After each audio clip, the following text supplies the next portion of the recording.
I never thought much about the crawl space under my house until the night I heard someone cough beneath my bedroom floor. It wasn't a loud cough. It wasn't dramatic. It was the kind of cough you'd barely notice in a grocery store or sitting in traffic.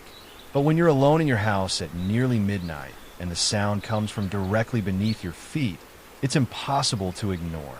At first, I convinced myself I'd imagined it. I was 30 years old at the time and living alone in a small rental house on the outskirts of town. The place wasn't fancy, but it was affordable, close to work, and significantly better than the apartment I'd been renting before. The house itself was old. Not charming old, just old. The floors creaked. The windows rattled during storms. The plumbing occasionally made strange noises. It was the kind of house where random sounds happened often enough that you stopped questioning them. Which is exactly why I ignored the cough. At least initially. I was sitting in bed watching videos on my laptop when I heard it. A single dry cough. Then silence. I paused the video. Listened. Nothing. After about 30 seconds, I shook my head and went back to what I was doing. The next morning I forgot about it completely. Life was busy. I worked as an insurance adjuster and spent most of my days driving between appointments. By the time I got home every evening, I was exhausted. The house was basically a place to eat, sleep, and repeat the process. A few days passed. Then another strange thing happened. I came home from work and immediately noticed my kitchen trash can have been moved. Not far, maybe 3 feet, just enough that it looked wrong. At first I assumed I'd moved it myself, but the more I thought about it, the less certain I became. I was a creature of habit. Everything in my house stayed where I left it. I shrugged it off. It happened again. This time, it was one of my dining room chairs. It had been pulled slightly away from the table. Not enough to be obvious, just enough to make me pause. Again, I tried to explain it away. Maybe I was tired. Maybe I was forgetting things. Maybe I moved it without realizing. The problem was that these little incidents kept happening. A cabinet door left open. A lamp turned slightly. A bathroom drawer not fully closed. Every occurrence was minor, individually meaningless. Together, they created an uncomfortable feeling that I couldn't shake. I began taking photos before leaving for work. Nothing elaborate, just quick snapshots of certain rooms. Then I'd compare them when I got home. For nearly 2 weeks, everything looked normal. I started feeling ridiculous. Then one Thursday evening, I came home and noticed the pantry door standing open. My stomach tightened immediately because I had a photo, and in the photo, it was definitely closed. I checked every room. Nothing appeared stolen. Nothing seemed damaged. Still, I couldn't explain it. The logical part of my brain suggested a simple possibility. Maybe someone had entered the house. The irrational part hated that explanation, because if someone had entered the house, that would have raised much worse questions. Who and why? I checked every door, every window.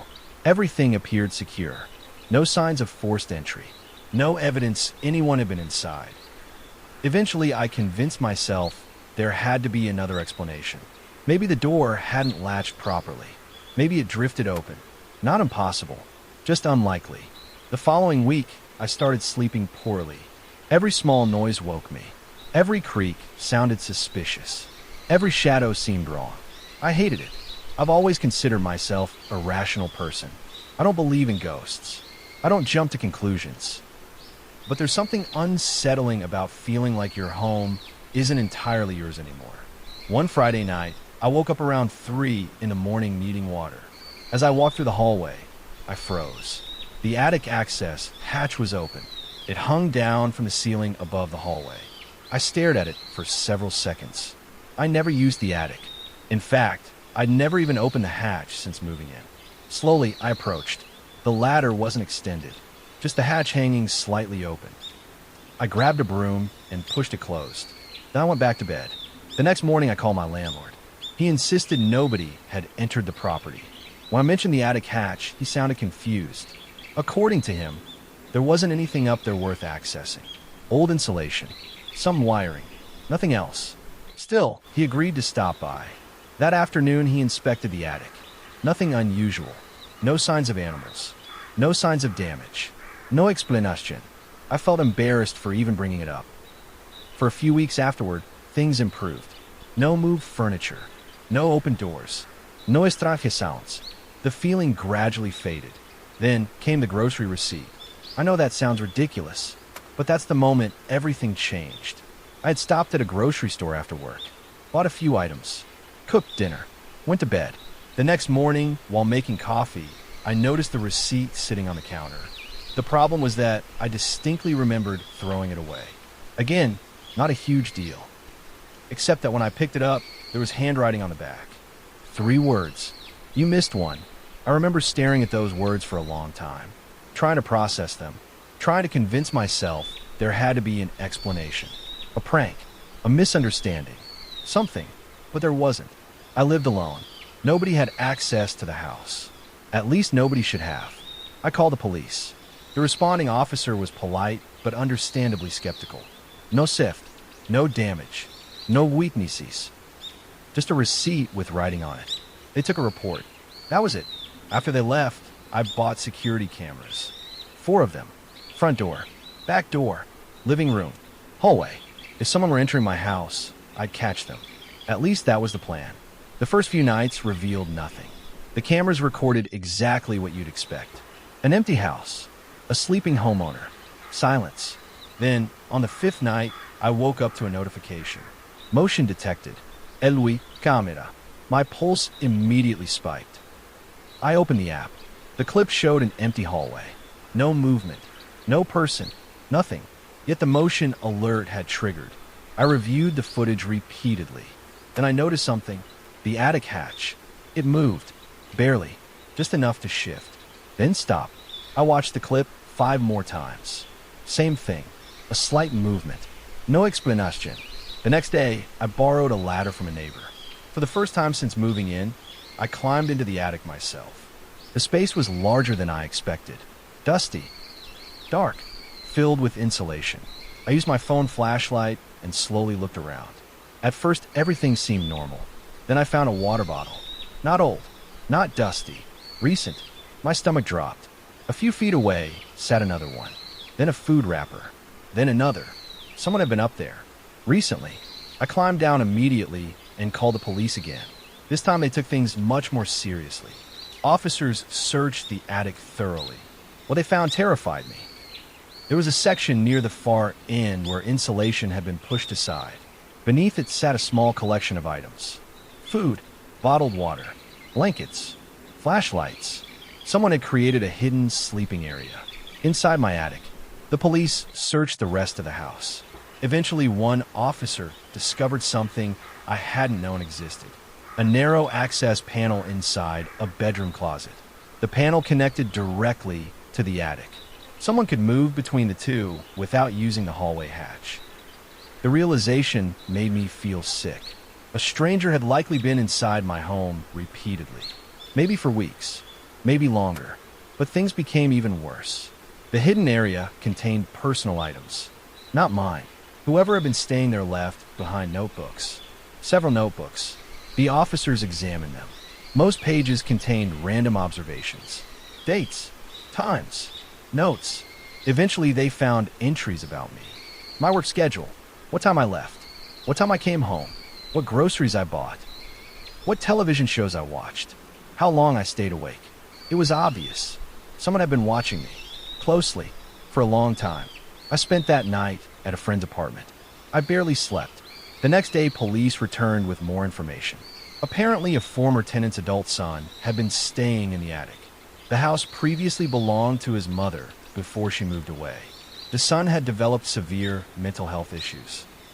After his mother relocated, he apparently continued returning to the property. At some point, he began living inside the attic. The investigators believed he'd been there for months before I even moved in. He simply adapted whenever new tenants arrived. Listening, watching, remaining hidden. Police launched a search. For several days, they couldn't find him. That terrified me more than anything, because it meant he was still out there, still aware that I'd discovered him, still potentially nearby. A week later, I returned home. Against my better judgment, the police assured me extra patrols were occurring. The locks had been changed. The attic access point secured. Logically, I knew the risk was lower. Emotionally, I felt miserable. Everything reminded me of him. Every room, every hallway, every sound. I couldn't stop imagining someone watching. Then, on the 10th night after the discovery, I woke to the sound of scratching. Not above me, outside, near my bedroom window. I sat upright immediately. The scratching continued. Slow, deliberate, back and forth. I grabbed my phone and looked outside. Nothing, just darkness. The scratching stopped. Then came 3 knocks, directly on the glass. I nearly dropped the phone. 3 slow knocks, then silence. I called 911 immediately. While speaking to dispatch, I looked outside again. A figure stood near the tree line at the edge of my yard, watching the house, watching my window, watching me. The police arrived quickly. By the time they searched the property, the figure was gone. But footprints remained. Fresh footprints, leading from the yard toward the woods. The search continued overnight. Just before sunrise, officers found him, less than half a mile away, hiding inside an abandoned shed. The same man from the attic. The notebooks found in the shed contained even more entries, more observations, more schedules, more details about my life. The final entry chilled me more than anything else. It was dated the night before his arrest. It read, "He knows now, just that, nothing else." The man was ultimately charged with multiple offenses. The legal process took months. I moved out long before it concluded. So people have asked why. After all, the danger was gone. The man was caught. The house was secure. Everything should have returned to normal. But that's not how it works. Because once you've learned someone secretly lived above your ceiling while you slept, once you've discovered notebooks documenting your daily life, once you've realized every strange feeling was actually justified, you never really look at that house the same way again. Even now, years later, I still check attics whenever I move somewhere new. I still inspect crawl spaces. I still pay attention to sounds most people ignore.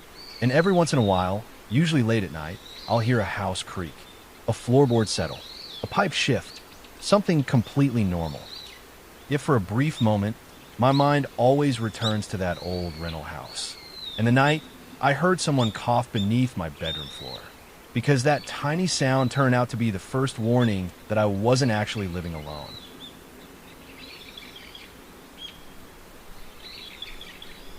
Next story. I used to think people exaggerated when they said a single bad decision could change your life. Not ruin it, not destroy it, just change it. One choice, one moment where you ignore that little voice in the back of your head. The voice telling you something feels wrong. For me, that decision happened because I was desperate for money. A few years ago, I was 24 and living alone in a city where rent seemed to increase every 6 months. I worked full-time at a warehouse loading trucks. The job wasn't terrible, but it wasn't exactly paying enough for me to get ahead either. Most months ended with me barely scraping by. Every paycheck was already spent before it arrived. So when my car unexpectedly broke down and the repair estimate came back at nearly $2,000, I panicked. I didn't have savings. I didn't have family nearby, and I couldn't afford to miss work. For several nights, I sat in my apartment searching for side jobs online. Anything that could bring in extra money quickly. Food delivery, odd jobs, moving help, freelance work. Nothing seemed worthwhile. Then I found an advertisement. It sounded ridiculously easy. A local moving company needed temporary overnight workers to assist with clearing out a commercial property. The pay was excellent, much higher than similar jobs. The shift was only one night. Cash payment. No experience necessary. Looking back, every red flag was already there. But when you're stressed and desperate, red flags start looking a lot like opportunities. I submitted my information. The next afternoon, I got a call. The man introduced himself as Eric. He spoke casually, friendly, normal. He explained that a business owner had purchased an old property and needed everything removed before renovations could begin. Furniture, boxes, storage items, basic labor. The shift would start at 8 that evening. I agreed immediately. By 7:30 that night, I was driving toward the address he provided. The property sat about 40 minutes outside the city. The farther I drove, the more isolated everything became. Street lights disappeared. Businesses vanished. Eventually, the road narrowed into a winding two-lane highway surrounded by woods. I remember checking my GPS several times because it felt like I was heading somewhere people weren't supposed to go. Then I saw the property. It wasn't an office building. It wasn't a warehouse. It was an old motel, a very old motel. The kind you see abandoned beside highways after new roads divert traffic elsewhere. Half the signs were missing. Several windows were boarded up. The parking lot was cracked and overgrown. At first I thought I had the wrong address. Then I noticed 3 pickup trucks parked near the main office. A handful of people stood nearby talking. I parked and walked over. Eric introduced himself immediately. Mid-40s, heavy set, friendly smile. Exactly the kind of person who puts you at ease quickly. There were 5 other workers. Most appeared to be around my age. A few looked older. Nobody seemed concerned. That made me feel better. If everyone else was comfortable, maybe I was overthinking things. Eric gathered us together and explained the plan. The motel had been closed for years. Everything inside needed to be removed. Furniture, appliances, boxes, anything left behind. The owner wanted it emptied before demolition crews arrived. Simple enough. We split into teams and started working. For the first hour, everything felt normal. Dusty, dirty, exhausting, but normal. Most rooms were empty. A few contained old furniture. Some still had abandoned belongings scattered around. Nothing unusual. Then I entered room 18. The second I opened the door, I noticed something strange. Unlike the other rooms, this one looked occupied. Not recently occupied, currently occupied. There were blankets on the bed, food containers, several empty water bottles, a flashlight, even a portable radio. I immediately assumed a homeless person had been staying there. I called Eric over. He glanced inside and shrugged. Probably someone passing through. That answer bothered me. If someone was living there, shouldn't we call somebody? Check if they were still around? Personal belongings. Yet nobody seemed interested in discussing it.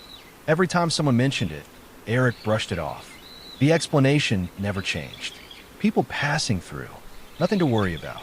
By midnight, most of the motel was cleared. We took a short break outside. That's when I noticed something odd. One of the workers was gone. A guy named Travis. I hadn't spoken to him much, but he'd been there earlier. Now he wasn't. I asked Eric where he'd gone.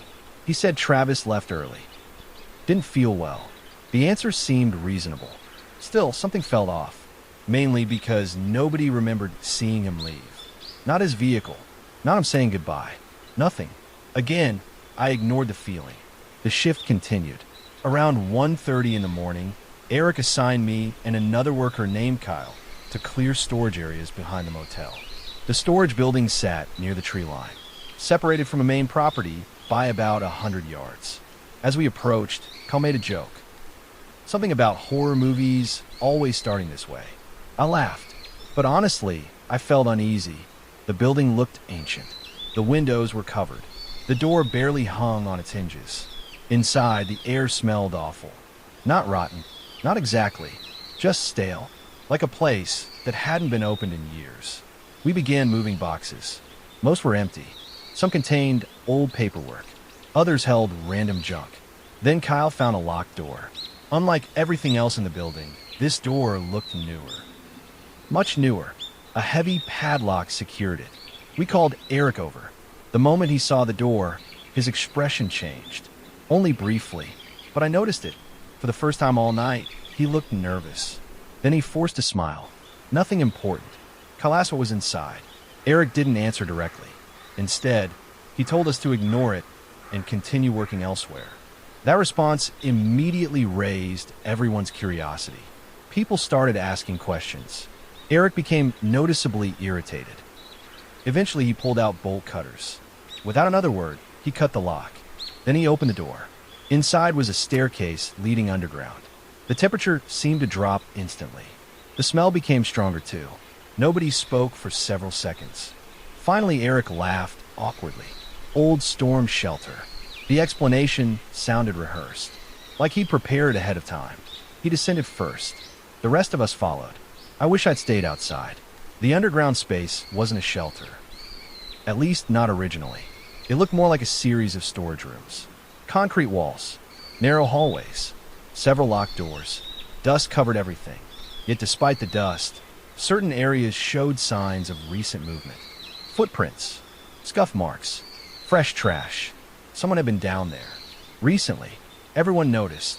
Nobody said it out loud, but we all noticed. The deeper we went, the stranger things became. One room contained old mattresses. Another contained dozens of empty food containers. Another held piles of clothing. Not old clothing, modern clothing, recent clothing. The realization spread through the group simultaneously. People had been living down there. Not years ago. Now, I remember Kyle quietly asking the question everyone was thinking. Where are they? Nobody answered. Even Eric remained silent. Then we heard a door slam. Far away, somewhere deeper underground. The sound echoed through the corridors. Every person froze. The silence afterward felt endless. Another slam followed. Closer this time. Then footsteps. Running footsteps. A lot of them. Coming toward us. Panic erupted immediately. Nobody stopped to investigate. Nobody tried to be brave. We ran. Everyone ran. I remember hearing shouting. Next story. I used to deliver medical supplies to clinics and nursing homes across 3 counties. It wasn't a glamorous job. Most days consisted of driving for hours, unloading boxes, collecting signatures, and moving on to the next stop. The routes rarely changed. The people rarely changed. Even the conversations rarely changed. After doing the job for nearly 4 years, I could practically drive some of those routes with my eyes closed. That's probably why what happened stands out so much. Most strange experiences happen because you're somewhere unfamiliar, a place you've never been, a situation you've never encountered. This happened on a route I'd driven hundreds of times, a route I knew better than my own neighborhood. It started on a Wednesday in late October. The weather was miserable, cold rain, heavy clouds, the kind of day where everything feels darker than it should. My shift started around 6 in the morning. I loaded my truck and headed out. The day was completely normal until my second to last stop, a small assisted living facility located nearly an hour outside town. The facility sat at the end of a winding county road surrounded by dense woods. I'd delivered there dozens of times before. The staff knew me by name. The residents often waved when I came through. Nothing about the place had ever seemed unusual. That afternoon, I arrived around 4. The rain had gotten worse. Visibility was terrible. I parked near the service entrance and unloaded several boxes onto a cart. As I rolled everything inside, one of the nurses greeted me. She seemed distracted, stressed, more stressed than usual. I asked if everything was okay. She forced a smile, then said something strange. "Have you seen anyone parked outside?" The question caught me off guard. I told her no, just the usual vehicles. The nurse nodded slowly, almost like she'd expected that answer. Then she thanked me and walked away. At the time, I didn't think much of it. People ask random questions, especially in healthcare settings. I finished the delivery and headed back toward the truck. As I reached the parking lot, I noticed a dark SUV parked near the edge of the property. The vehicle hadn't been there when I arrived. At least I didn't think it had. It sat beneath several trees overlooking the building. Engine off, lights off, no visible movement. Something about it felt strange. Not threatening, just strange. I stood there for a moment, then climbed in my truck and left. That should have been the end of it. But the next day, the SUV was there again. Same location, same position. Again, no movement.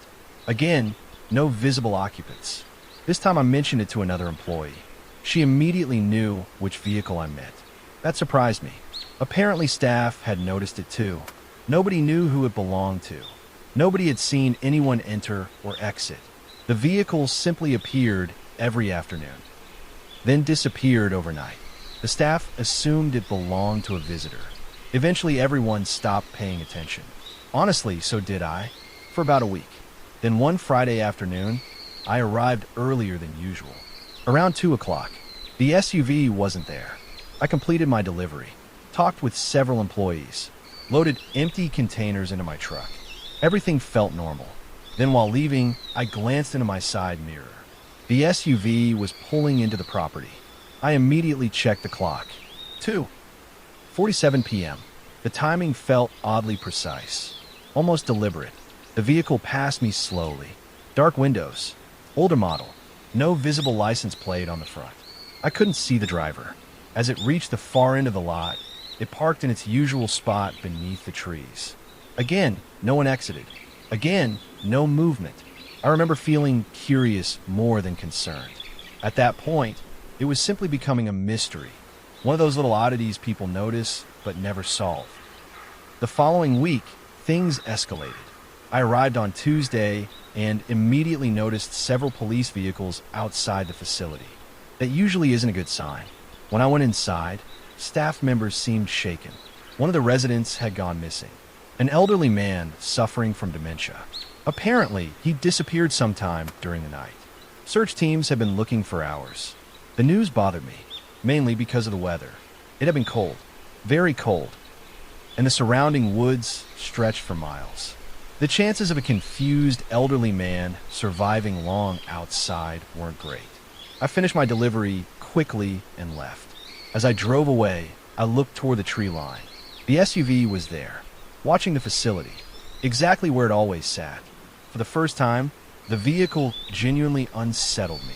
Not because I believed it was connected. There was no reason to think that. The timing just felt wrong. That night, search teams found the resident. Thankfully alive. Cold, disoriented, but alive. The situation should have ended there.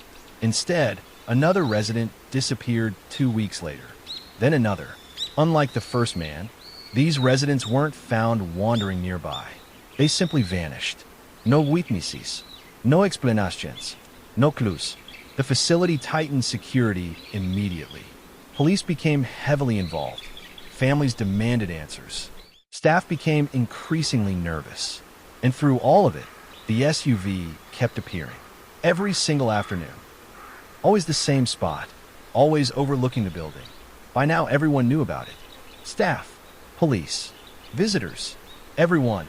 Several officers even approached the vehicle on different occasions. Each time it was gone before they arrived. Almost like the driver somehow knew they were coming. Rumors spread quickly. Some people believed it belonged to a family member. Others thought it was a journalist, a private investigator, a disgruntled former employee. Nobody knew. Then one afternoon, I finally saw the driver. Or at least I got a glimpse. I was unloading supplies when the SUV unexpectedly started moving. The driver's window lowered briefly. Only a few inches. Just enough for me to see part of the face. Male, middle-aged, pale. That's all I really noticed. The window immediately rolled back up. Then the vehicle drove away. I expected relief. Instead, I felt worse, because seeing him made the entire situation feel real. No longer just a mysterious vehicle. Now there was an actual person involved. A person repeatedly showing up for reasons nobody understood. A month later, I received a route change. Several clinics were added to my schedule. One of them happened to sit about 20 miles from the assisted living facility. The first time I delivered there, something immediately caught my attention. The same SUV sat across the street. At first I assumed it was a coincidence. Then I noticed where it was parked, directly facing the building, watching. The exact same behavior. I couldn't ignore it anymore. The chances of that being random felt incredibly small. When I mentioned it to the clinic manager, her expression changed immediately. She knew the vehicle too. Apparently staff there had noticed it repeatedly over the previous month. That conversation gave me chills, because suddenly the pattern expanded beyond one location. The driver wasn't watching a single facility. He was watching multiple facilities. Why? Nobody knew. A few days later, everything finally came together, or at least partially. I arrived at the assisted living facility around 3 in the afternoon. Police vehicles crowded the parking lot, far more than usual. Something serious had happened. Inside, employees looked terrified. One of the nurses recognized me immediately. Then she told me the news. Someone had attempted to abduct a resident. Broad daylight. The resident had been walking with a caregiver when a man approached and tried convincing them to leave with him. The caregiver intervened immediately. The suspect fled before police arrived. The description matched the driver. Middle-aged, pale, dark clothing. The SUV was gone. Police launched a major search. For several days, the story dominated local news. Tips flooded in. Most went nowhere. Then a break finally came. A gas station employee recognized the vehicle. Security footage confirmed it. The SUV had been spotted nearly 40 miles away. Investigators tracked fuel purchases, surveillance footage, traffic cameras. Eventually, they located a property connected to the suspect. What they found there was deeply disturbing. The man lived alone, at least officially, but investigators discovered extensive records. Photographs, schedules, maps, notes, most focused on healthcare facilities, assisted living centers, clinics, rehabilitation facilities. The man had apparently spent years obsessively documenting locations throughout the region. Police never publicly disclosed all the details, but enough information emerged to paint a frightening picture. He wasn't randomly watching those buildings. He was studying them, learning routines, learning schedules, learning vulnerabilities. The exact motive remained unclear. Some reports suggested mental illness. Others suggested something far more sinister. Either way, authorities believed multiple disappearances may have been connected. The investigation stretched on for months, then years. Even now, certain details remain unresolved. But here's the part that bothers me most. A detective later told me something during an interview, something I still think about. The suspect maintained detailed logs, pages and pages documenting observations, dates, times, vehicle descriptions, employee schedules, visitor patterns. One section focused specifically on delivery drivers, including me. Apparently, my truck appeared throughout several notebooks, not because I was important, simply because I was predictable. Same route, same times, same locations, week after week. The realization unsettled me. For months, maybe years, this man had watched me without my knowledge. Not directly, not obsessively, just as another piece of information, another predictable part of his environment. I often wonder how many times I unknowingly passed him, how many times he watched from parking lot, a roadside shoulder, a gas station, how many times I saw the SUV without realizing it. The truth is, most people imagine danger as something obvious. A masked intruder, a threatening stranger, a dramatic confrontation. Real life often isn't like that.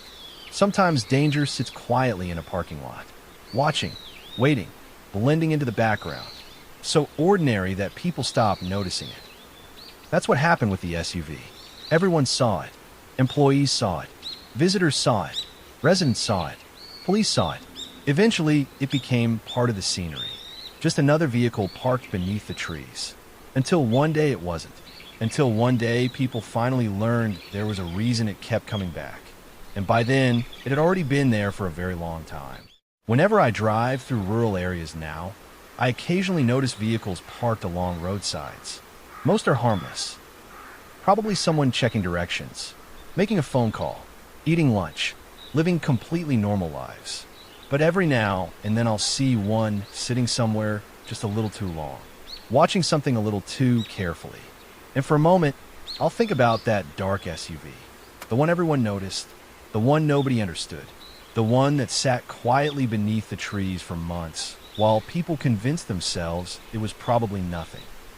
Because sometimes the scariest thing isn't a person hiding from everyone. Sometimes it's the person standing in plain sight. The person everyone sees.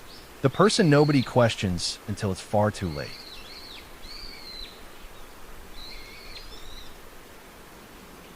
Next story. I used to work overnight security at a self-storage facility on the edge of town. It wasn't the kind of job people imagine when they hear the word security. There were no dramatic confrontations, no high-speed chases, no action movie moments. Most nights consisted of sitting in a small office, watching camera feeds, making patrols every hour, and trying not to fall asleep. The facility itself was enormous. Hundreds of storage units stretched across several acres.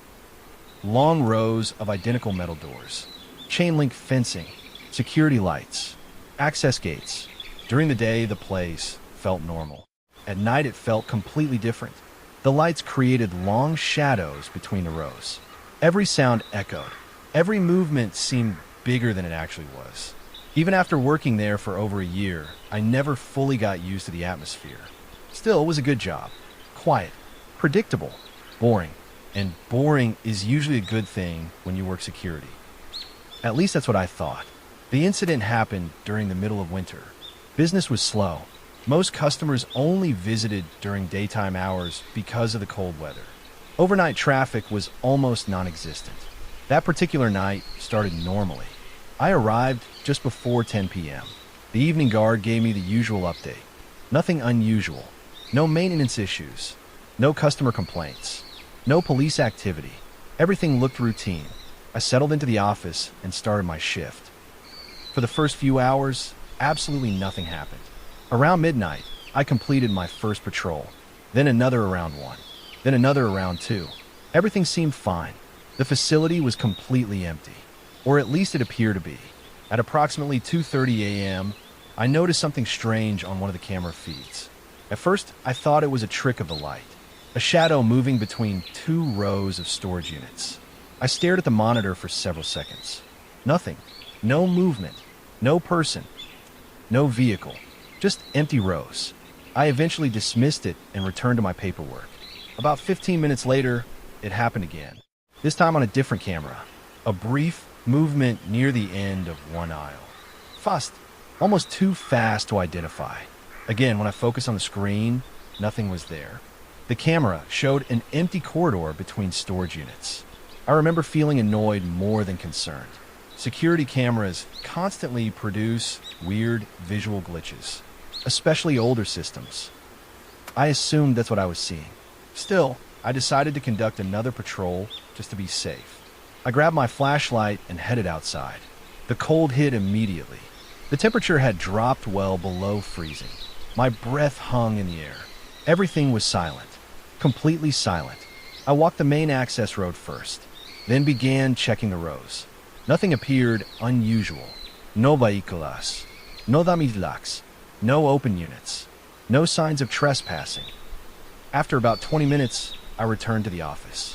Problem solved, or so I thought. Around 3:15 a.m., a gate alert appeared on my computer. The system indicated that someone had entered a valid access code at the front gate. That immediately caught my attention. Customer access officially ended at 10 p.m. Nobody should have been entering. I checked the gate camera. No vehicle, no person, nothing. The gate itself hadn't moved. The alert remained logged in the system, though.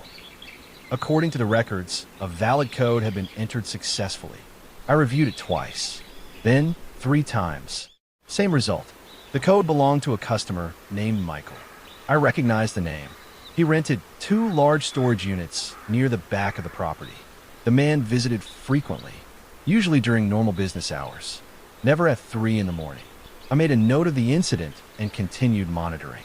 20 minutes later, another gate alert appeared. Same customer, same code. Again, no visible vehicle, no visible person. At this point, I was genuinely confused. I restarted the gate software, then checked the logs. Everything appeared normal. There was no obvious explanation. Shortly after 4 o'clock, I began another patrol. This time I headed directly toward Michael's storage units. The units sat near the farthest section of the facility, an area most customers rarely visited. As I approached, something immediately felt wrong.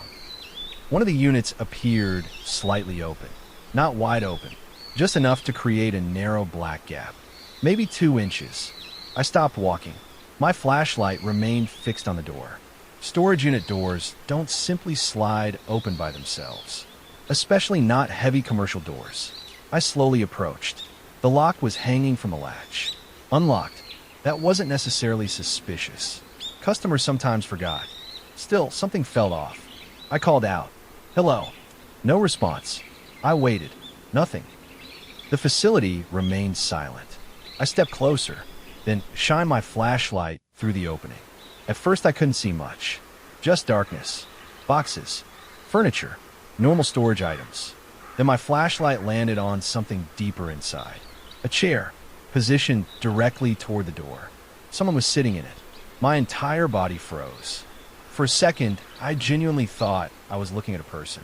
Then I realized it was a mannequin, a full-sized mannequin, the kind used in clothing stores. Its head tilted slightly sideways. Its blank face pointed directly at the opening. Directly at me. I nearly jumped out of my skin. After my heart stopped racing, I laughed nervously. It felt ridiculous. A mannequin wasn't exactly a threat. Still, seeing it unexpectedly in the middle of the night wasn't pleasant. I looked around the unit again. Everything appeared normal. Satisfied, I closed the door completely and returned to the office. The rest of the shift passed quietly. By sunrise, I'd almost forgotten about it. Then Michael showed up. He arrived around 8 a.m., shortly before my shift ended. I mentioned the unlocked unit. His reaction surprised me. The color drained from his face immediately. He asked which unit. I told him, without another word. He hurried toward the back of the facility. Something about his response bothered me, enough that I followed at a distance. When we reached the unit, Michael unlocked the door and stepped inside. Seconds later, I heard him curse. Then he emerged, looking visibly shaken. I asked what was wrong. He hesitated, then told me nothing was missing, at least not that he could tell. But the mannequin wasn't supposed to be there. That statement instantly made my stomach drop. I reminded him that I'd seen it sitting inside the unit. He stared at me, completely serious, then said he had never owned a mannequin. Not now, not ever. I assumed he was mistaken. Maybe he forgot. Maybe it belonged to a family member. Maybe he'd purchased it years ago. But he insisted the mannequin wasn't his. The more we talked, the stranger things became. Michael rented 2 units. One contained furniture. The other contained business inventory. Neither contained anything remotely related to a mannequin. We searched both units thoroughly. Nothing else appeared disturbed. No signs of forced entry. No missing property. No explanation. Eventually, management reviewed security footage. That's where things became genuinely unsettling. The footage showed no one entering the facility. No vehículos. No trespassers. No activity near Michael's unit. Nothing. Yet somehow the mannequin appeared inside overnight. Management assumed it was some kind of recording issue. A camera malfunction. Human error. They weren't particularly interested in pursuing it. After all, nothing had been stolen. No crime had occurred. Life moved on. For about 3 weeks. Then another customer reported something strange. A woman claimed someone had entered her unit. Again, nothing was missing. Instead, items had been rearranged. Boxes moved. Furniture repositioned. Photographs turned around. At first, management assumed she simply forgot how things were arranged. Then another customer reported something similar. Then another. None reported theft. Only movement. Rearrangement. Objects appearing where they shouldn't be. Objects disappearing and reappearing elsewhere. It sounded ridiculous, yet complaints kept coming. Security footage revealed nothing. Locks showed no signs of tampering. Access logs remained normal. Management blamed customer memory. Customers blamed management. The situation became increasingly frustrating. Then I experienced something myself. One night around 2 a.m., I completed a routine patrol. Everything appeared normal. I specifically remember checking Row J because several complaints originated there. Nothing unusual. An hour later, I returned. Every unit remained locked. Every aisle remained empty. Except for one thing. A folding chair sat in the middle of the road, directly between 2 rows. I stopped immediately. I knew the chair hadn't been there earlier. I was certain. The facility had dozens of similar chairs inside maintenance buildings. But none should have been outside, especially not positioned perfectly in the center of the road. I looked around. No movement, no people, no vehículos, just the chair. I carried it back to the office. The incident bothered me more than I wanted to admit, because unlike customer complaints, I knew exactly what I'd seen. The chair wasn't there. Then it was. No explanation. A week later, things escalated dramatically. Around 3:30 a.m., one of the motion alarms activated. Row J, the same area where I'd found the chair. I immediately switched cameras. Nothing. No visible movement. The alarm continued triggering. Over and over. I grabbed my flashlight and drove the facility golf cart toward the area. As I approached, I noticed something strange. Several storage unit doors stood partially open. Not wide open, just slightly, like someone had carefully lifted each one a few inches. I counted 6 units, all in a row, every single one partially open. That shouldn't have been possible. I parked and approached cautiously. The first unit appeared empty. The second contained boxes. The third contained furniture. Nothing unusual. Then I reached the fourth. My flashlight illuminated the interior, and I immediately backed away. The mannequin was there again. Not Michael's unit. A completely different unit. The same mannequin. Same tilted head. Same blank expression. Facing the door. Waiting. I knew it was the same one. There was a crack near the forehead. I remembered noticing it weeks earlier. The mannequin had somehow moved between locked storage units. My pulse skyrocketed. Someone was clearly entering units, moving objects, creating disturbances. But how and why? I immediately called police. Officers arrived quickly. Together we searched the facility. Eventually we discovered something management had completely overlooked. A vacant maintenance tunnel. Years earlier, utility lines had been installed beneath part of the property. Most employees didn't even know the tunnels existed. Access points remained hidden inside several maintenance structures. Someone had been using them. The tunnels connected beneath multiple rows, allowing movement throughout large portions of the facility without appearing on cameras. Investigators spent hours searching. Near sunrise, they finally found evidence. Food wrappers, sleeping bags, flashlights, personal belongings. Someone had been living down there, possibly for months, maybe longer. The discovery horrified everyone. Yet the creepiest part came later. Police eventually identified the individual, a former employee, someone who had worked at the facility years earlier. After losing his job, he apparently never left completely. He knew the property, knew the tunnels, knew camera blind spots, everything. Investigators believed he'd been secretly living beneath the facility while occasionally entering storage units. Not to steal, not primarily, anyway. He seemed obsessed with observing people's belongings, studying their lives, reading documents, looking through photographs, rearranging objects. The mannequin belonged to him. Police later found dozens of photographs featuring it, positioned inside various units, almost like some bizarre personal project. The former employee was eventually arrested several counties away after abandoning the tunnels. What disturbed me most wasn't what he did. It was how long he did it. For months, maybe years, customers stored pieces of their lives there. Family photos, personal records, memories, valuable possessions, all while a stranger secretly moved through the facility beneath them, watching, exploring, entering whenever he wanted. Most people imagine storage units as sealed spaces, private spaces, secure spaces. After all, that's the entire business model. You lock your belongings away and assume they'll stay untouched. But every time I drive past a storage facility now, I remember that mannequin, sitting silently inside that unit, facing the door, waiting in the darkness. And I remember the realization that someone had been moving through those rows long before anyone knew he was there. Not stealing, not vandalizing, just watching. Sometimes I think that's even worse, because at least theft has a purpose. At least vandalism has a motive. What unsettled me most was that this man seemed motivated entirely by curiosity. He wanted to see people's lives, to stand among their possessions, to know things he had no right knowing. And for a very long time, nobody realized he was there. Not the customers, not management, not security, not even me. Until the night, I opened a storage unit and found a mannequin staring back at me from the darkness.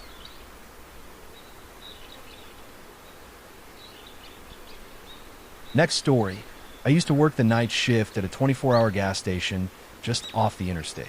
If you've ever worked overnight at a place like that, you already know the kind of people who come through after midnight. Most customers were completely normal. Truck drivers grabbing coffee, nurses getting off late shifts, people returning from road trips, the occasional college student buying snacks at 3 in the morning. But every now and then, someone would walk through those doors and immediately make you uncomfortable. Not because they were aggressive, not because they were loud, just because something felt wrong. Usually those people would buy a drink, leave, and I'd never see them again. This story is about someone who didn't leave, at least not when he should have. The gas station sat about 15 minutes outside a small town. The interstate ran directly behind the property. Across the road sat a closed diner that had gone out of business years earlier. Beyond that was nothing but fields and woods. During the day, the station stayed busy. At night, it felt isolated, especially during winter. The shift started at 10 p.m. and ended at 6 a.m. Most nights blended together. This one started exactly the same way. I arrived around 9:45. The evening cashier gave me the usual rundown. Stock was good. No maintenance issues. No customer complaints. Nothing unusual. I settled in and started working. The first few hours were completely normal. A handful of customers came through. A truck driver bought coffee. A couple grabbed snacks. Someone filled up their tank and left. By midnight, the station had gone quiet. Around 12:30 a.m., I noticed a dark sedan pull into the parking lot. At first, I didn't think much of it. Vehicles came and went all night. But this one didn't pull up to a pump. Instead, it parked near the far edge of the lot, directly beside the abandoned diner across the road. The engine shut off. The lights went dark. The car stayed there. I glanced up a few minutes later. Still there. 10 minutes later. Still there. I figured someone was making a phone call. Maybe taking a nap. Not my business. Eventually, I stopped paying attention. Around 1:15 a.m., the door chime sounded. I looked up from stocking cigarettes. A man entered. Tall. Thin. Maybe mid-40s. Dark jacket. Dark baseball cap. He walked slowly through the store. Not browsing. Just wandering. His movements immediately stood out. Most customers move with purpose. They know what they want. This guy seemed more interested in looking around. Not at products. At the store itself. At me. At the exits. At the security cameras. I watched him for several minutes. Eventually, he grabbed a bottle of water and approached the register. When he reached the counter, he smiled. The smile wasn't threatening. It just felt rehearsed. Like he was pretending to be friendly. He paid in cash. Then asked a strange question. Busy tonight? I shrugged. Not really. He nodded. Looked around. Then asked another question. Do you work alone? Every instinct I had immediately started screaming. I forced a casual smile. No. Manager's in the back. That was a lie. I was completely alone. The man looked disappointed. Just for a second. Then he smiled again. Said goodnight. And left. I watched him walk outside. He got into the sedan parked at the edge of the lot. Then sat there. Engine off. Lights off. Not leaving. Just sitting. I remember feeling uneasy, but not alarmed. People are weird. Working overnight teaches you that quickly. I went back to stocking shelves. Around 2 a.m., I looked outside again. The sedan remained parked in exactly the same spot. The man was still inside, watching the station. That was when I started getting uncomfortable. I called my supervisor. Not because I thought a crime was happening, just because the situation felt strange. My supervisor laughed, said it was probably someone avoiding their spouse, or sleeping in their car, or waiting for roadside assistance. All reasonable explanations. I agreed, but I still kept checking the parking lot. The sedan never moved. At approximately 2:40 a.m., a truck pulled into the station. The driver came inside, bought coffee, used the restroom, left. As his headlights swept across the parking lot, I noticed something. The sedan was empty. I immediately sat up. I stared through the window. The driver's seat was vacant. The passenger seat was vacant. No movement. No person. Nothing. I scanned the lot. No sign of the man. At first I assumed he was using the restroom, but I hadn't heard the door chime. Nobody had entered. Nobody had exited. I checked every aisle. Nothing. Then I checked the security monitors. Still nothing.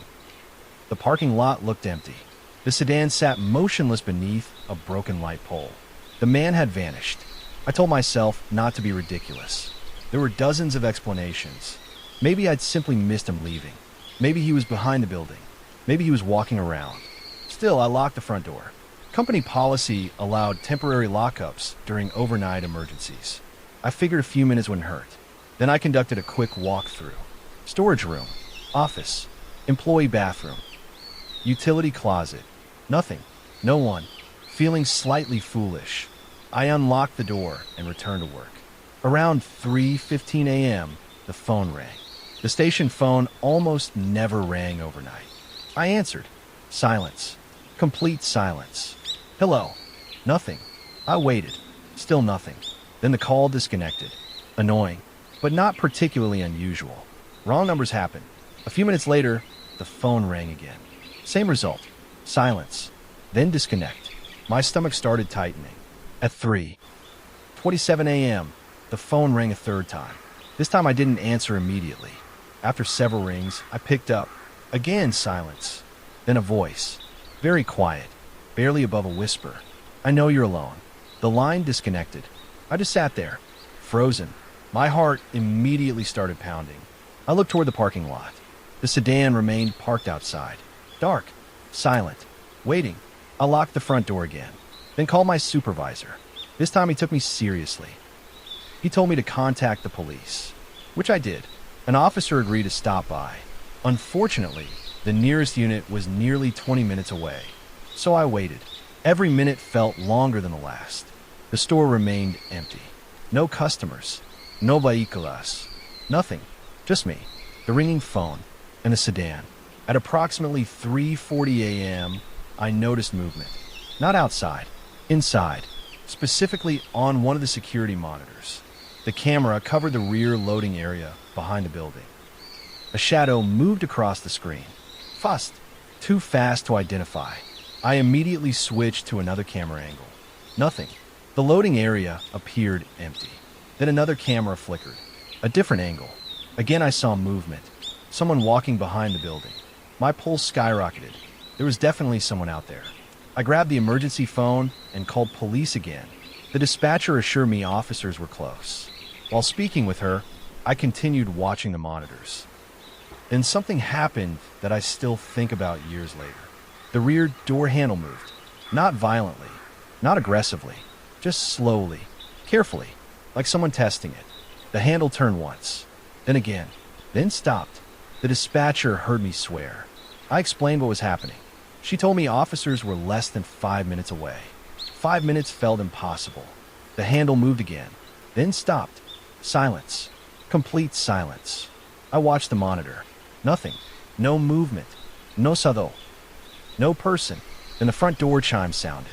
I nearly jumped out of my skin. A customer had arrived. A woman, maybe in her 60s. She looked confused. The front door remained locked. I quickly ran over and explained through the glass. She immediately noticed something was wrong. When I told her police were on the way, she stepped back toward her vehicle, then suddenly stopped. Her expression changed. She pointed toward the side of the building. I followed her gaze. A man stood near the ice machine. The same man from earlier. The man who owned the sedan. He wasn't hiding. He wasn't running. He was simply standing there, watching. The woman immediately returned to her vehicle and locked her doors. I stayed inside. The man never approached, never spoke, never moved. He simply stood there, looking directly at the building. Then police arrived. The second patrol car entered the lot. The man walked away. Not ran, walked, calmly, toward the abandoned diner. Officers immediately pursued him. I watched everything unfold through the front windows. One officer approached the diner. The other checked the sedan. Minutes later, additional units arrived. The entire area lit up with flashing lights. Eventually, an officer entered the store. He asked several questions, then informed me they'd located the suspect. Sort of. The man had disappeared inside the abandoned diner. When officers searched the building, they found signs that someone had been staying there. Food, blankets, clothing, personal belongings. But no person. The suspect was gone. What disturbed everyone was what police found next. Inside the diner sat dozens of photographs. Most were pictures of the gas station. Pictures taken at night. Pictures taken over several months. Pictures of employees, customers, vehículos, delivery trucks, the parking lot, everything. The man had apparently been watching the station for a long time, far longer than anyone realized. Among the photographs were handwritten notes, shift schedules, employee descriptions, vehicle information, even details about which workers usually worked alone, including me. The realization made me feel sick. Police eventually identified the suspect several weeks later. He had a lengthy history of stalking-related offenses across multiple states. The exact reason he focused on our station was never fully determined. Investigators believed he had become obsessed with the location itself. The routines, the predictability, the people. Most of his behavior suggested surveillance rather than robbery, which honestly scared me more, because robbery has a clear motive. Obsession doesn't. The suspect was eventually arrested after a separate incident nearly 200 miles away. Authorities connected him to several similar cases involving businesses near highways, small locations, late-night workers, places where people developed predictable routines. I quit the gas station about 6 months later, not specifically because of that incident. At least that's what I told people. The truth is I never felt comfortable there again. Every time a car parked too long, I noticed. Every time the phone rang unexpectedly, I jumped. Every time someone asked if I worked alone, my stomach tightened. What sticks with me most isn't the phone call, or the rear door, or even the photographs.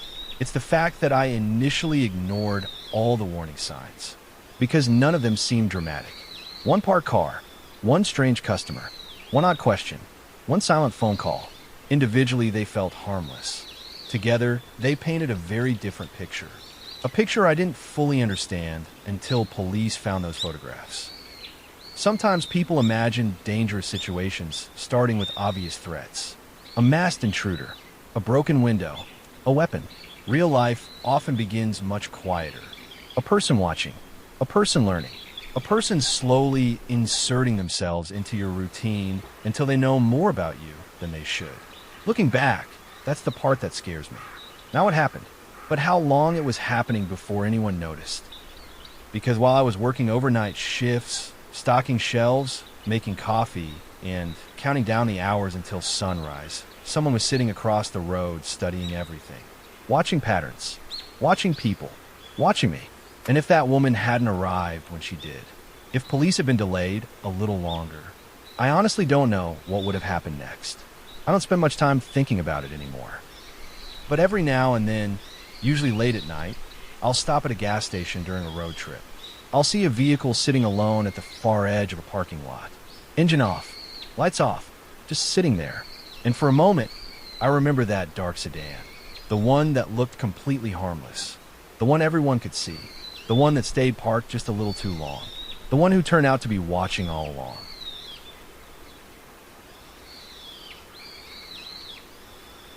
Next story. I worked as a property maintenance technician for several apartment complexes across my city. Most people think maintenance work is pretty straightforward. Fix a leaking faucet. Replace a broken appliance. Patch drywall. Move on to the next work order.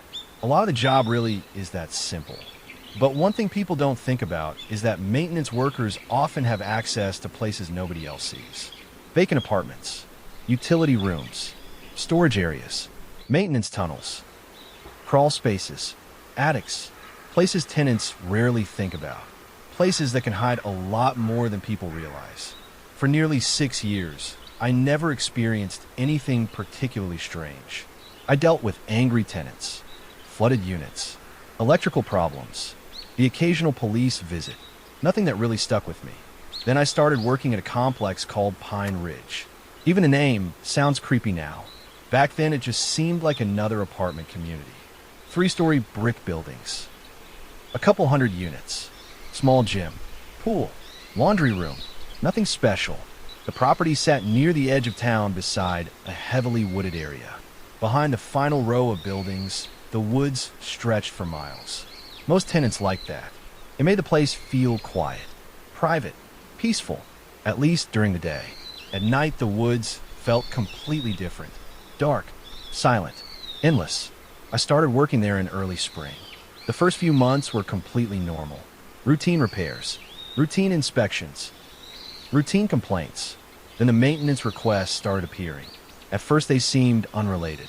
Small things, minor issues, the kind of requests that happen every day. One tenant claimed someone was moving objects around inside her storage closet. Another said items in his garage were appearing in different places. A third insisted someone had entered their apartment while they were gone. Management dismissed most of the complaints. There was never evidence of forced entry. Nothing valuable was missing. The stories sounded paranoid. Honestly, I agreed. People misplace things constantly. People forget things constantly. When you work maintenance long enough, you hear every possible theory. Ghosts, stalkers, neighbors sneaking around, government surveillance. Most of it turns out to be nonsense. That's what I assumed this was. Then one afternoon, I received a work order for a vacant unit. Unit 311. The tenant had moved out several weeks earlier. The apartment was empty and scheduled for renovation. The work order seemed simple. Replace damaged blinds, touch up paint, check smoke detectors. I grabbed my supplies and headed over. The apartment sat on the third floor. As soon as I unlocked the door, something felt strange. Not dangerous, just strange. The air inside felt stale, heavier than normal, like the apartment had been closed up for a long time. Which didn't make sense because people had been entering regularly to prepare it for renovation. I stepped inside. Everything looked normal. Empty living room, empty kitchen, empty bedrooms. No furniture, no personal belongings. Nothing unusual. I completed most of the work without incident. Then I entered the second bedroom. That's where I noticed it. A small pile of food wrappers sitting in the corner. At first, I assumed another worker had left them behind, but the wrappers looked recent. Very recent. One of the drink bottles still contained liquid. I remember staring at it for a moment. The apartment had supposedly been empty for weeks, yet someone had clearly been inside recently. I cleaned up the trash and moved on. Not a huge deal, until I opened the bedroom closet. Inside sat a folded blanket and a pillow. I immediately stopped. That wasn't renovation material. That wasn't maintenance equipment. Someone had been sleeping there. I checked the rest of the apartment. Nothing else stood out. Eventually, I reported it to management. Their explanation seemed reasonable. Maybe a contractor. Maybe another employee. Maybe someone temporarily using the unit during breaks. Nobody seemed concerned, so I let it go. A week later, another vacant apartment produced a similar discovery. Food wrappers, blankets, water bottles. Again, evidence someone had been spending time inside. Again, management brushed it off. This time, though, something bothered me. The units weren't close together. They were in completely different buildings. Whoever was leaving these things wasn't accidentally forgetting them. They were moving between apartments. Then came a phone call. A tenant from Building C contacted the office. She sounded terrified. According to her, she woke up around 3 in the morning and saw a man standing outside her bedroom window. The problem? She lived on the second floor. Management assumed she had a nightmare. The police checked the area. Nothing. No footprints. No weaknesses. No evidence. The report went nowhere. Still, tenants began talking. Rumors spread quickly. People started connecting unrelated events. Missing items. Strange noises. Unexplained movements. Soon everyone had a story. Most were probably exaggerated, but not all of them. A few weeks later, I was assigned another vacant unit inspection. This one changed everything. The apartment sat in Building F. Top floor. Corner unit. Vacant for nearly 2 months. I arrived around noon. Unlocked the door. Started my inspection. Everything looked fine until I reached the master bedroom. The closet door stood slightly open. Nothing unusual there. But when I pulled it open fully, I discovered something hidden behind several old paint buckets. A backpack. Not construction equipment. Not maintenance supplies. A backpack. I opened it. Inside were clothes, toothbrushes, batteries, canned food, flashlights, personal belongings. The realization hit me immediately. Someone wasn't occasionally entering these apartments. Someone was living in them. I contacted management right away. This time they couldn't dismiss it. Police responded and searched the unit. They treated it seriously.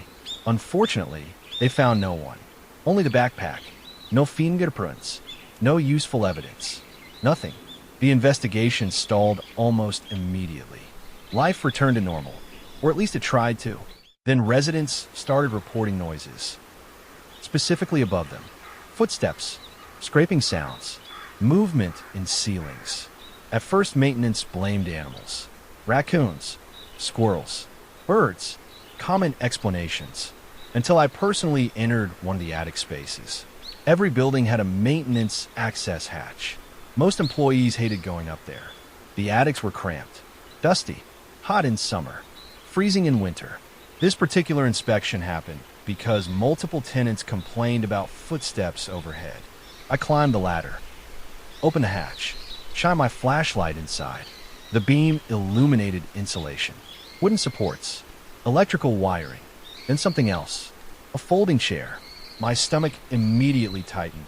Nobody should have placed a folding chair inside the attic, especially not in that location. I carefully climbed inside. The deeper I looked, the worse things became. Food containers, water bottles, blankets, flashlights, several makeshift sleeping areas. The attic wasn't empty. Someone had been living there. Not temporarily. Long term. I immediately climbed back down and called management. Police arrived again. This time they searched multiple attic spaces. What they discovered shocked everyone. Many of the buildings connected through maintenance passages and attic sections. Not perfectly, but enough. Someone had created pathways, small routes through areas tenants never saw. Investigators believe the person had been moving throughout the property for months, possibly longer. Living above residents, watching residents, using vacant apartments when needed. The discovery terrified people, myself included. For several nights afterward, police conducted surveillance. Nothing happened. No sightings, no arrests, no suspects. Eventually, people started relaxing again. Then one night, I got a call. Around 11 p.m., emergency maintenance. A tenant reported water leaking from her ceiling. I drove over immediately.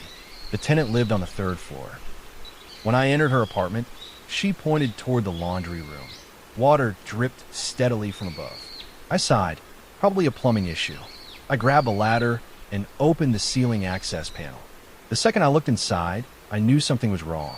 Not because of the water, because someone was looking back at me. A face, human, less than 10 feet away, hidden in darkness, watching. For a moment, neither of us moved. Then the person bolted. I nearly fell off the ladder. The tenant started screaming. I called police while trying to explain what I'd seen. Officers arrived within minutes. For the first time, they had confirmation. Someone was actually up there. The entire property erupted into chaos. Police flooded the area. Residents gathered outside. Officers searched attics building by building for hours. Then shortly before sunrise, they found him. Or at least they found where he'd been staying. Deep inside one of the attic sections sat a surprisingly elaborate living space. Mattress, food, water, batteries, books, tools, even portable chargers. Whoever lived there had become incredibly comfortable.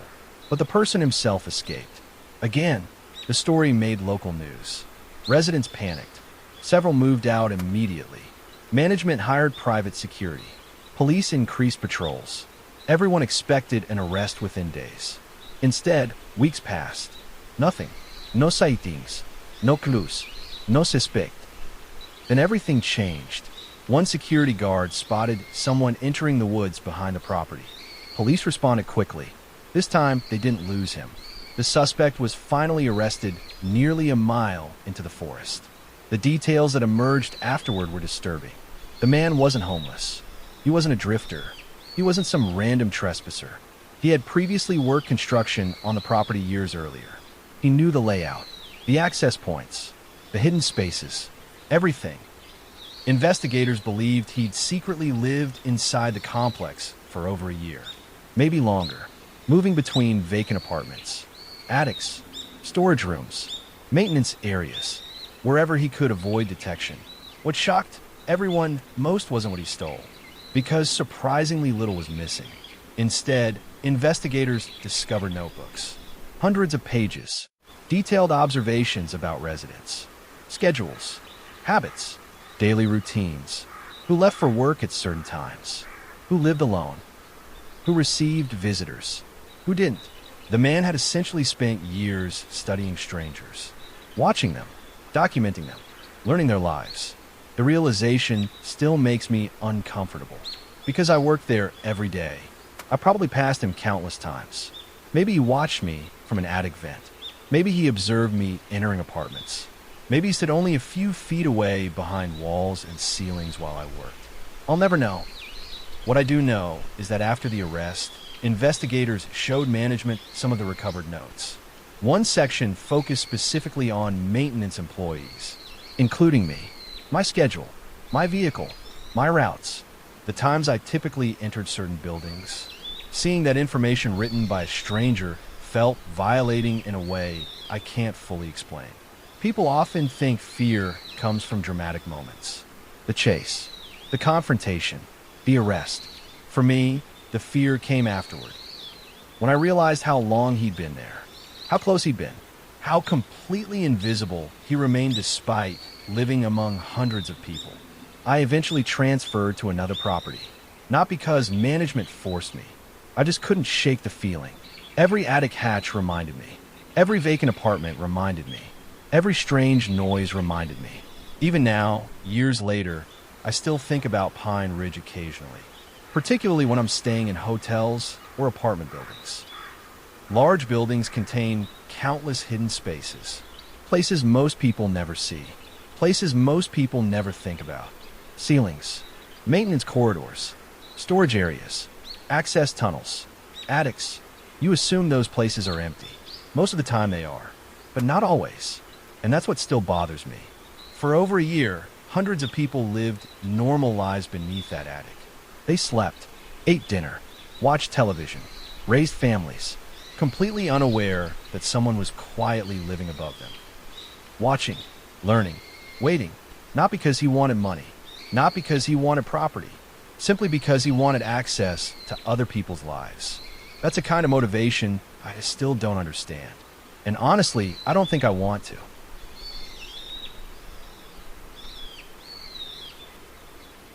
Next story.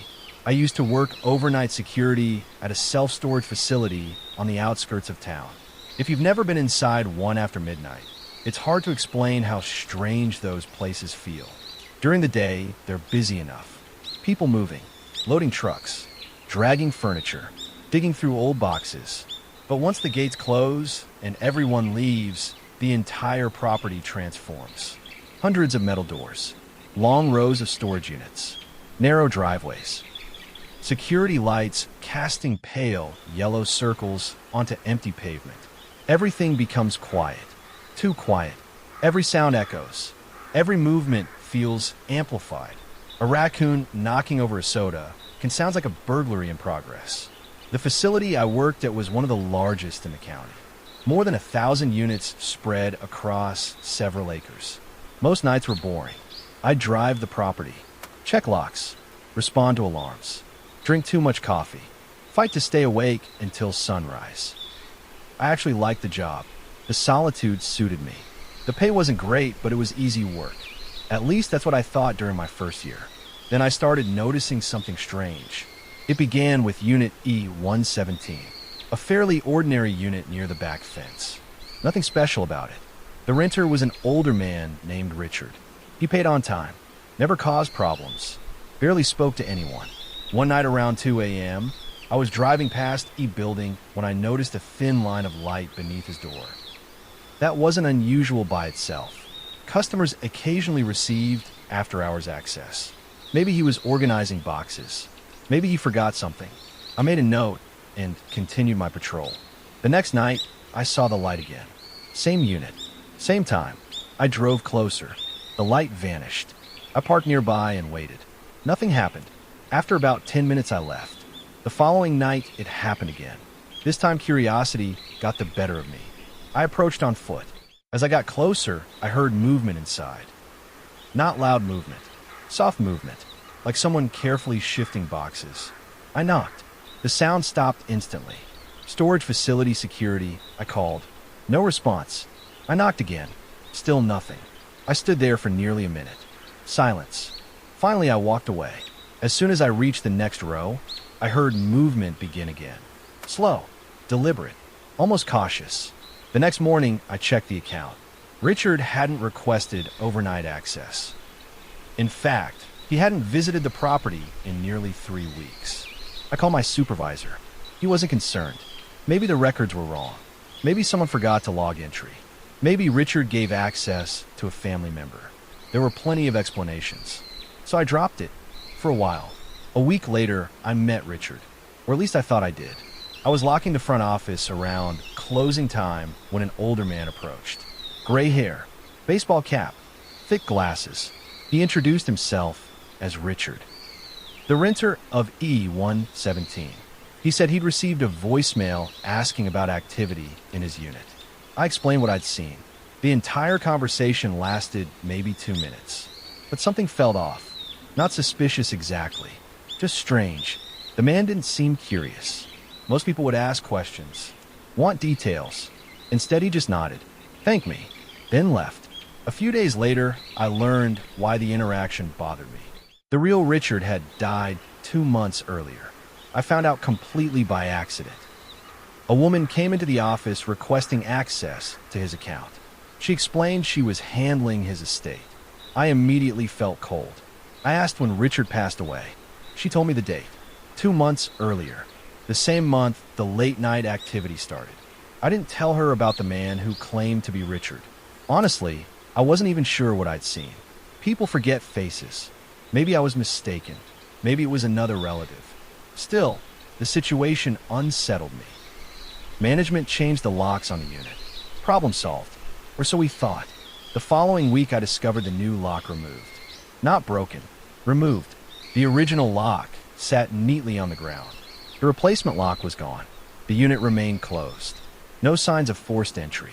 No signs of damage. It made absolutely no sense. Police were contacted.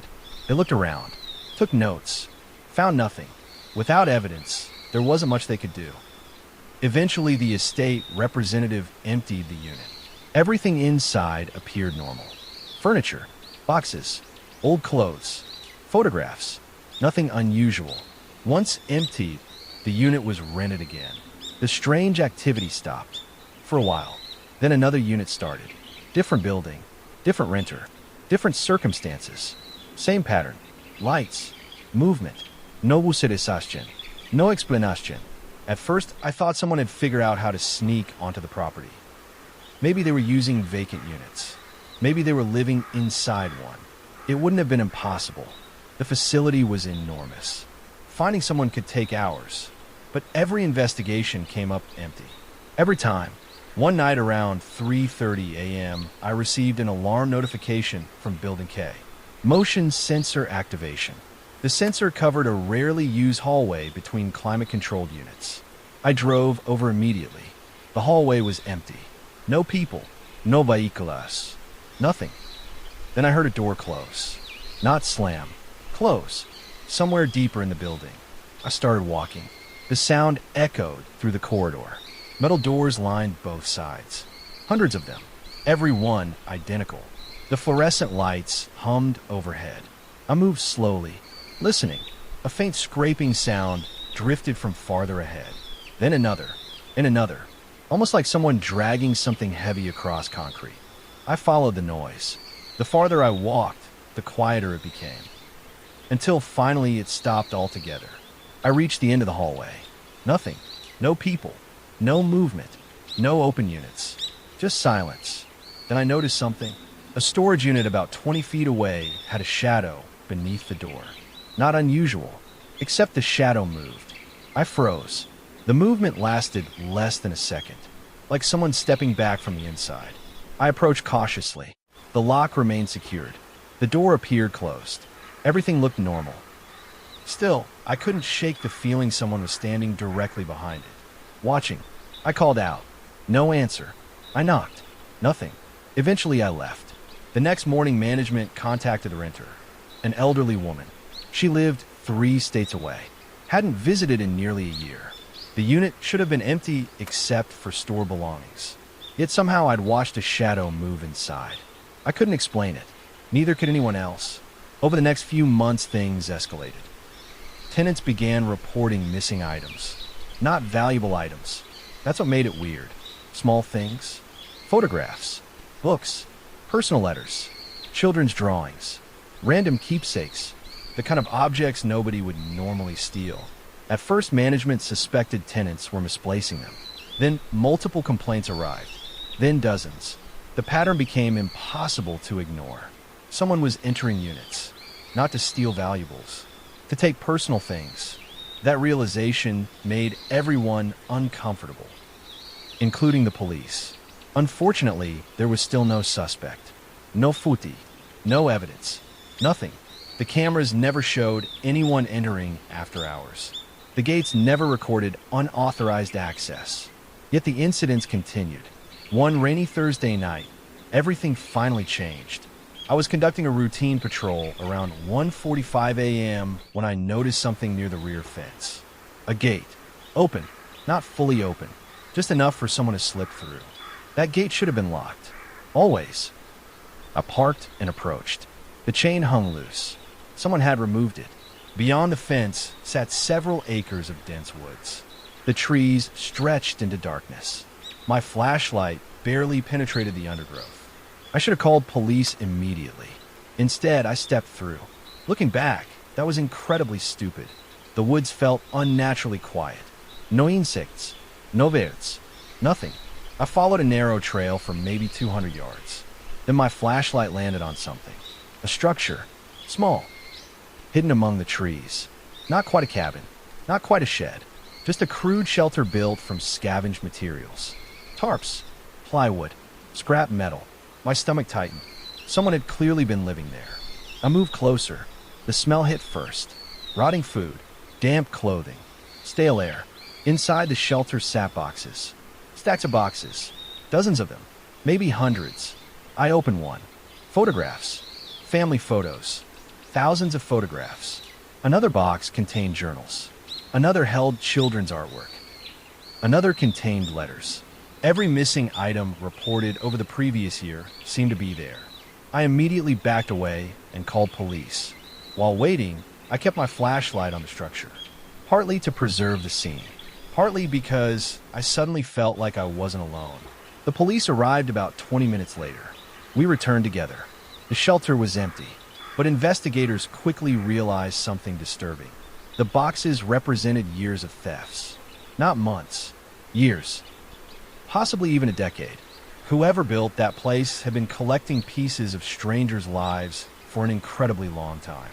The discovery made local news. People became terrified. Storage unit rentals dropped. Customers demanded answers. Unfortunately, there weren't many. Police searched the woods extensively. No suspect. No fingerprints. No useful DNA. Nothing. Weeks passed. Then one night I saw him. At least I think I did. It happened around 4 a.m., the end of my shift. I was driving past Building C when movement caught my eye. A person stood between two rows of units, perfectly still, watching me. I stopped the vehicle. The figure remained motionless. Even from a distance, something felt wrong. I couldn't make out details, just a silhouette. Tall, thin, unnaturally still.